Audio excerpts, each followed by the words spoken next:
Settled in the suburbs, situated between many manicured lawns, sits the San Antonio soil sister. Okay, so these are srirachas.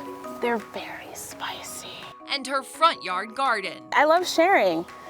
More herbs here. This is our oregano. Digging and planting just steps from her front door. Larissa Leath's oasis on the northeast side of San Antonio. Here we are in this massive food forest. Began in 2020. I'm San Antonio soil sister, and I just want people to know I'm a regular person that's able to do this. You can too. I've gotten some really sweet messages like, oh, you've inspired me. Okay, how do I start? Oh, just message me. I would love to help anyone that wants to start a garden because it'll change your world and it's gonna change the world. Growing what seems like everything. My amazing zinnias, I have them mixed in with okra. These are really big okra. I have a nice pomegranate tree here. These are tomatillos, and I know everyone knows what those are, especially if you're in San Antonio, right? You love your green salsa, your salsa verde.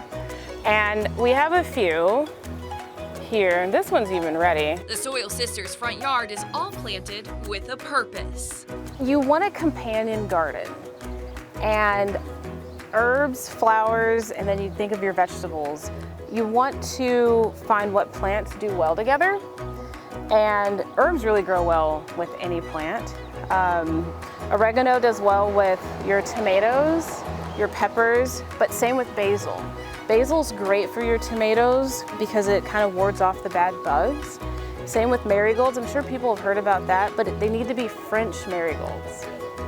Yeah, so not just any marigold, it has to be a French marigold. But how did she get started? Well, it began with gathering resources in the community. Make the call before you dig and make sure you don't have an HOA. And if you do, I guess ask, but just start. Like, you just have to start. Ripping up her yard. I don't like grass.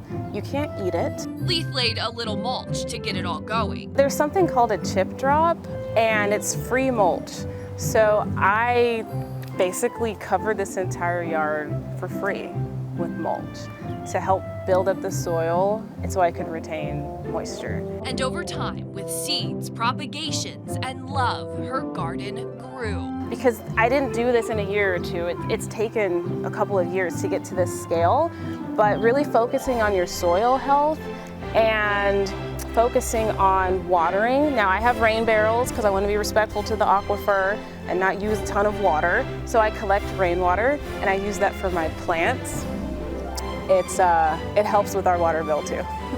Leath is sharing her passion via social media on her page San Antonio Soil Sister, creating a community which gathers around growth, something she knows of all too well.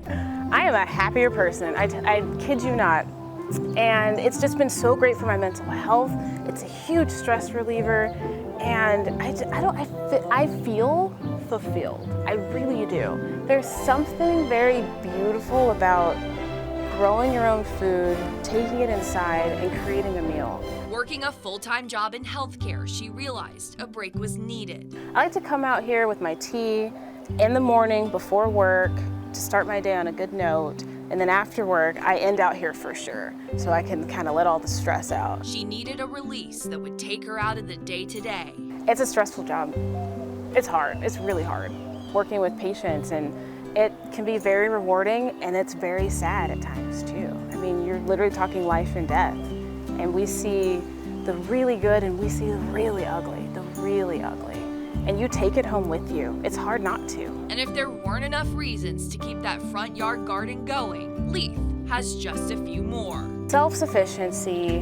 I think it's important for people to know how to grow their own food. You never know.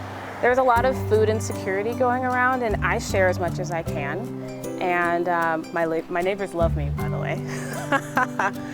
Yeah, so do it because your neighbors are gonna love you. No, but food insecurity, self-sustainability, and let's just talk about the environment. Think of like my little ecosystem here. I have so many pollinators, the birds, they're thriving here and they're safe here because I don't use pesticides. I'm organic.